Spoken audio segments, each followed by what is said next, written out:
अन्नदाता किसान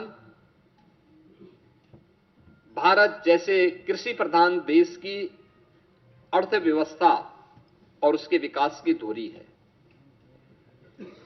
हमारा यह मानना है कि अन्नदाता किसान, यह अन्नदाता केवल लाभार्थी नहीं है, यह विकास का भागीदार है। अब अन्नदाता से उसे उद्यमी बनाने की दिशा में नए प्रयास क्या हो सकते हैं, इस दिशा में एक नए प्रयास, इस विकास की यात्रा में प्रदेश का अन्नदाता भी सक्रिय साझेदार बने, इस दिशा से कृषि को इनकम बेस्ड और वैल्यू एडिशन मॉडल के रूप में प्रस्तुत करने के लिए इस बजट में उसका प्रावधान किया गया है। इसके अलावा कृषि विभाग में डीजल पंप सेट को, जो भी प्रदेश के अंदर आपने देखा होगा, हम लोगों ने सिंचाई की क्षमता का विस्तार किया है। 40 लाख के आसपास ट्यूबवेल ऐसे थे जिनमें से 16 लाख ट्यूबवेल जिनका इलेक्ट्रिफिकेशन पहले से था, हमने उन्हें फ्री बिजली की व्यवस्था की। लेकिन 23 लाख ट्यूबवेल्स ऐसे थे जो डीजल से संचालित हो रहे हैं, उन्हें फेज वाइज सोलर के साथ जोड़ने की एक बड़ी स्कीम के लिए हम लोगों ने इस बजट में घोषणा की है।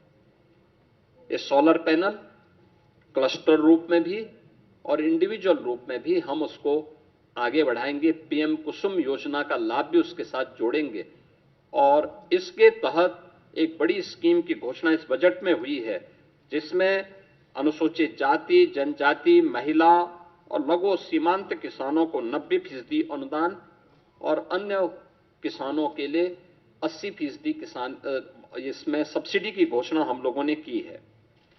दूसरा है अंतर्राष्ट्रीय महिला किसान वर्ष 26 के तहत नाबार्ड ने किसान के साथ एफपीओज हेतु भी एक रिवॉल्विंग फंड की व्यवस्था, यानी जो एफपीओज संचालित करते हैं उन एफपीओज के लिए भी उन्हें अतिरिक्त सुविधा और उसको फैसिलिटेट किया जा सके, इस दिशा से भी सरकार ने बजट में घोषणा की है।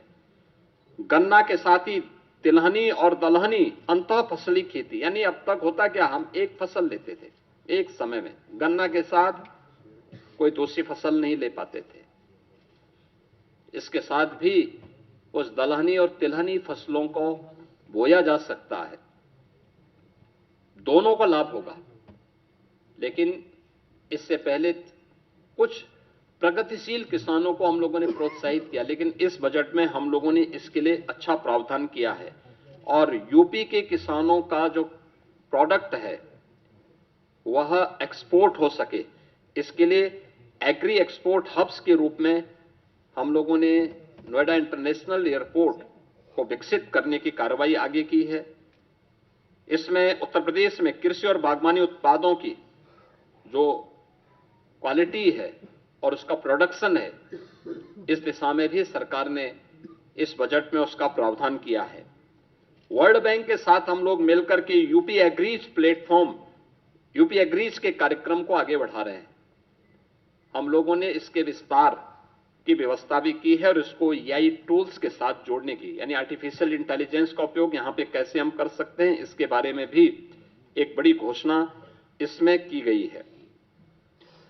विश्व की सबसे बड़ी अन्न भंडारण योजना, इसमें उत्तर प्रदेश में इस बार हम लोगों ने बजट में 2 लाख मीट्रिक टन अतिरिक्त खाद्यान्न भंडारण की क्षमता विकसित करने का टारगेट भी तय किया है। यानी स्टॉक, यहां पे प्रदेश के अंदर वेयर हाउसिंग का निर्माण हो, बड़े बड़े गोदाम बने, इसके लिए विशेष सब्सिडी की व्यवस्था, इसके लिए हमारी पहले से पॉलिसी है। उस पॉलिसी के दायरे में जो भी निवेश करना चाहेगा उसको हम प्रोत्साहित करेंगे और ये इस भी स्कीम हम लोगों ने दी है। इसके अलावा पशुओं को बीमा सुरक्षा देने के उद्देश्य से मुख्यमंत्री जोखिम प्रबंधन और पशुधन बीमा योजना में भी हम लोगों ने एक प्रावधान किया है, जिसमें 85% तक जो प्रीमियम होगी वह सरकार देगी और सरकार ने उसके लिए व्यवस्था की है।